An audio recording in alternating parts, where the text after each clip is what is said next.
চোখে মুখে বয়সের ছাপ, কাপা হাতে শেষ বয়সের সম্বল, বুক ভরা বিশ্বাস আর ভালোবাসা নিয়ে 70 মমতাজ বেগম তুলে দিলেন 10 ও 20 টাকার বেশ কিছু নোট। প্রাপক নির্বাচনী প্রচারণায় আসা চাঁদপুর 3 আসনের প্রার্থী শেখ ফরিদ আহমেদ মানিক।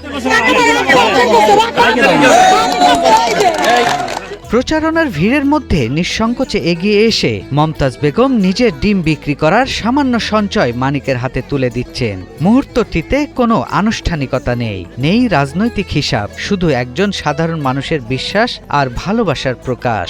এই দৃশ্য এখন সামাজিক যোগাযোগ মাধ্যমে ভাইরাল, ছুঁয়ে গেছে হাজারো মানুষের হৃদয়। বহুত দিনে টাকা জোগাইছে, এই দোল হাত খোতা লতা খোতা দিয়ে ডিম বেচতে আমাকে কাম করে ইয়ে করে দিয়া নির্বাচন করার জন্য একটু হাসপাতাল দোয়া করি।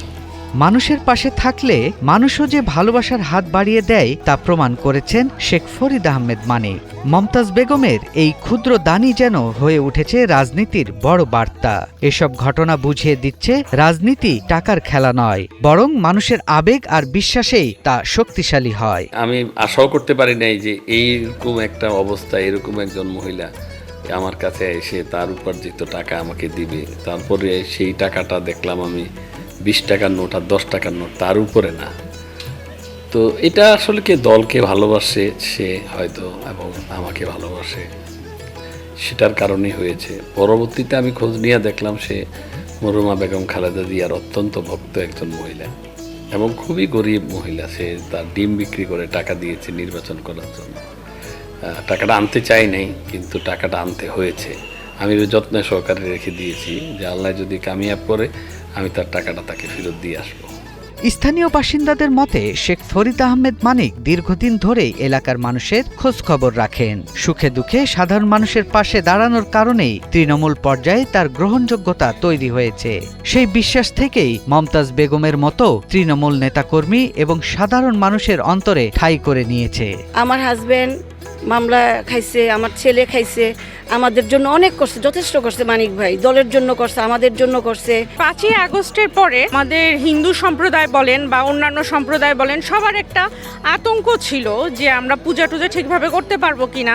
বাট মানিক আঙ্কেল এটা প্রুফ করে দিছে যে উনি সবকিছুর ঊর্ধ্বে, এবং মানে আমরা সবাই খুব সুন্দর করে পূজা উদযাপন করতে পারছি। নেতা হিসাবে মানিক ভাই আলহামদুলিল্লাহ অনেক ভালো। উনি একজন নেতা যেরকম দায়িত্ব পালন করে কর্মীদের উপর, এরকমই দায়িত্ব পালন করে। আর মানিক ভাই চাঁদপুরের নিবেদিত প্রাণ, উনি আমাদের বাবার স্নেহে আগলিয়ে রেখেছেন প্রত্যেকটা নেতা কর্মীকে। জেলা বিএনপির নেতারাও জানান মানিক দীর্ঘদিন ধরে রাজনীতির সঙ্গে যুক্ত। অতীতে বিভিন্ন সময় বিভিন্ন রাজনৈতিক প্রেক্ষাপটে তিনি তৃণমূল পর্যায়ের নেতাকর্মী, সাধারণ মানুষের সঙ্গে যোগাযোগ রেখেছেন এবং ব্যক্তিগত উদ্যোগে সহযোগিতা করেছেন। মানুষের সাথে তার এই সম্পর্কই আজ নির্বাচনী মাঠে ইতিবাচক সাড়া ফেলছে বলে তারা মনে করছেন। মার কোলে যেমন সন্তানরা নিরাপদ, আমাদেরকে উনি নিরাপত্তা দিয়ে রেখেছেন এই 17 বছর।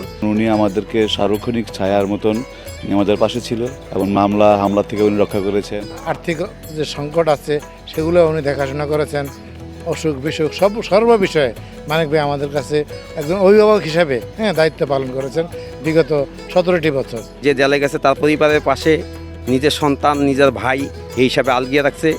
এইটা আমরা এই 12 তারিখে ব্যালটের মাধ্যমে এই জবাব দিব এবং মানিক ভাইয়ের বিজয় নিশ্চিত করবো ইনশাল্লাহ। মমতাজ বেগমের কাপা হাতে দেওয়া সেই সামান্য নোট যেন আজ শুধু অর্থ নয়, এটি মানুষের আশা, বিশ্বাস আর ভালোবাসার প্রতীক হয়ে উঠেছে। রাজনীতির কোলাহলের মধ্যেও এই মানবিক দৃশ্য নতুন করে মনে করিয়ে দিল মানুষের হৃদয় জয় করাই রাজনীতির সবচেয়ে বড় শক্তি।